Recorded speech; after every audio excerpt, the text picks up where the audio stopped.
আর এই সম্পত্তি তুমি একা হাতাবে বলে নিজেই সিদ্ধান্ত নিয়েছো।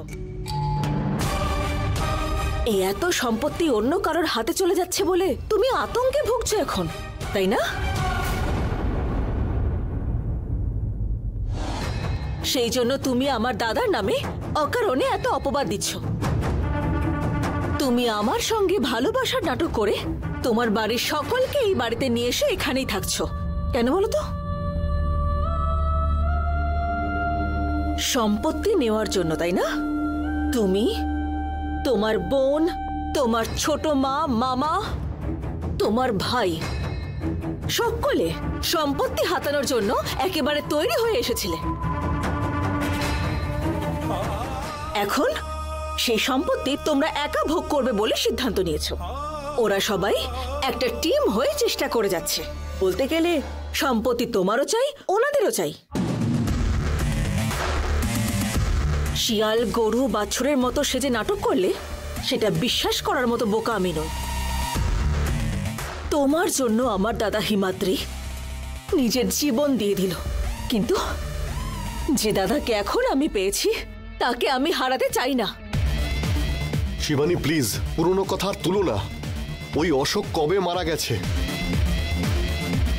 আমি সত্যি বদলে গেছি, আর সেটা তোমাকে দেখানোর জন্য নয়। আমি সত্যি নিজের মানসিকতা বদলে ফেলেছি। দেখো, তোমার জ্ঞান, বুদ্ধি সবকিছু তোমার কন্ট্রোলে নেই।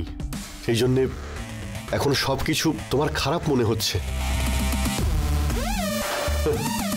সেই জন্যে কে তোমার ভালো চাইছে, কে খারাপ চাইছে, এসব তুমি এখন বুঝবে না। যে ঈশ্বর তোমাকে ভালো বুদ্ধি দিত, তুমি এখন তাকেই দূরে সরিয়ে দিয়েছ। তোমার ইচ্ছে, যা খুশি তাই করো।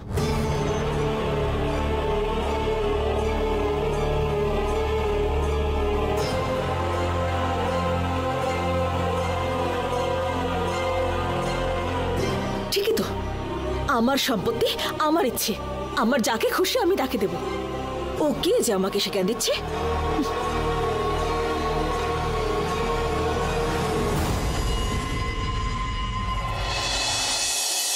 শোন রে, আর মাত্র 2-3 দিনের মধ্যে 1000 কোটি টাকার মালিক হতে চলেছি রে আমি।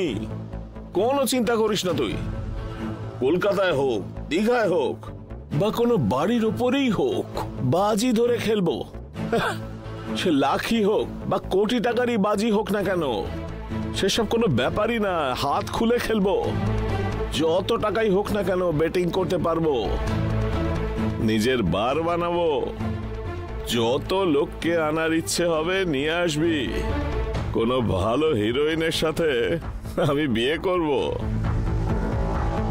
মালয়েশিয়া, সিঙ্গাপুর, হংকং, দুবাই, ফুলটু মস্তিতে ট্যুর করব। লাইফের মজা নেব। আরে আমার লেভেলটাই অন্য।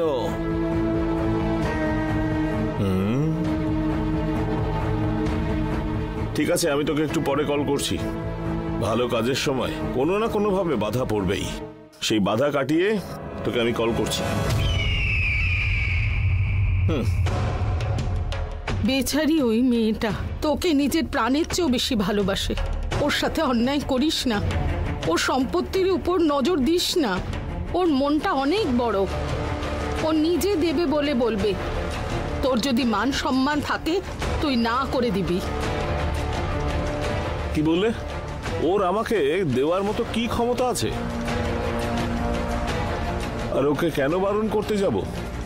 আমি আমার বাবার প্রথম সন্তান। আমি, ও যদি না দেয়, শুনে নাও, কোর্টে কেস করব।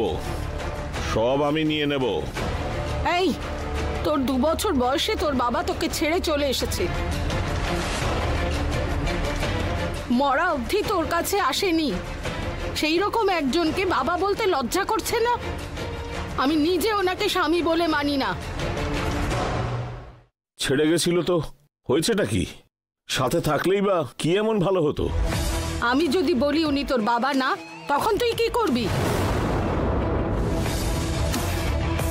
আমার চরিত্র খারাপ বলে দুর্নাম হলেও চলবে।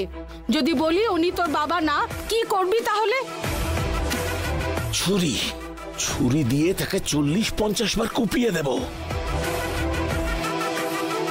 তোমাকে নয়, ওই শিবানীকে। এই বুড়ি, স্বপ্নেও দেখার সাহস নেই সেরকম কোটি কোটি টাকার সম্পত্তি আমি হাতে পাচ্ছি সেটা জানার পরে কতটা আমি খুশি আছি জানিস? আনন্দ ধরে রাখতে পারছি না। এই, তুই যদি কোনোভাবে এর মাঝে এসে দাঁড়াস, জেলটা আমার কাছে কোনো ব্যাপার না রে।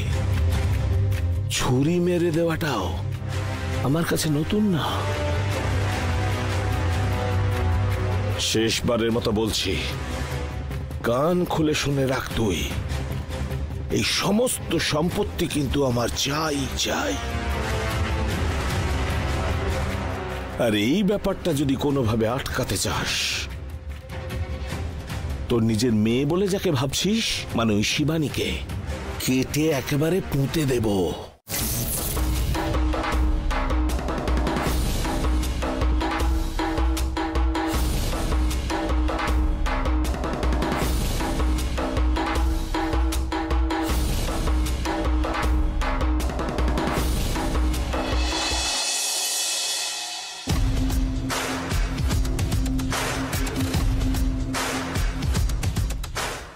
এতদিন আমি আদিকে খেলার সুযোগ দিয়েছি, গুটিগুলো বেশ ভালোই সাজিয়েছে। এবার রেজাল্ট আসার পালা। কাপটা আমি নেব, তার জন্য যা ব্যবস্থা করার হয় কর। ঠিক আছে দাদা, এখনই ব্যবস্থা করছে। খেলা না খেলে কিভাবে জিততে হয় তোমার কাছে শেখা উচিত। রক্তপাত না ঘটিয়ে কিভাবে যুদ্ধ জিততে হয় তোমার কাছে শিখতে হবে। ছোট্ট বাচ্চারা যেমন মায়ের হাত ধরে চলে, ঠিক সেভাবেই আমি সবসময় তোমার হাত ধরে চলব। তুমি যেখানেই যাও, যাই করো না কেন, আমি সব সময় তোমার সঙ্গেই থাকবো। আমায় সঙ্গে রেখো তুমি, এটাই শুধু বলার দাদা। আরে তুই কেন চিন্তা করছিস রকি? তুই তো আমার right hand.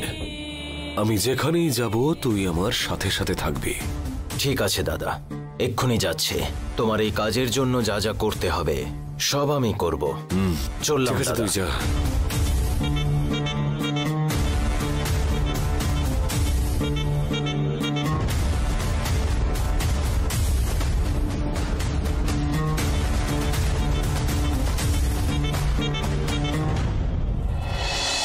Uma educational trust আর ইন্ডাস্ট্রিজের অধীনে থাকা সম্পত্তির ভাগের সম্পর্কে শ্রী শিবপ্রসাদের লিখে যাওয়া অনুযায়ী ওনার বড় ছেলে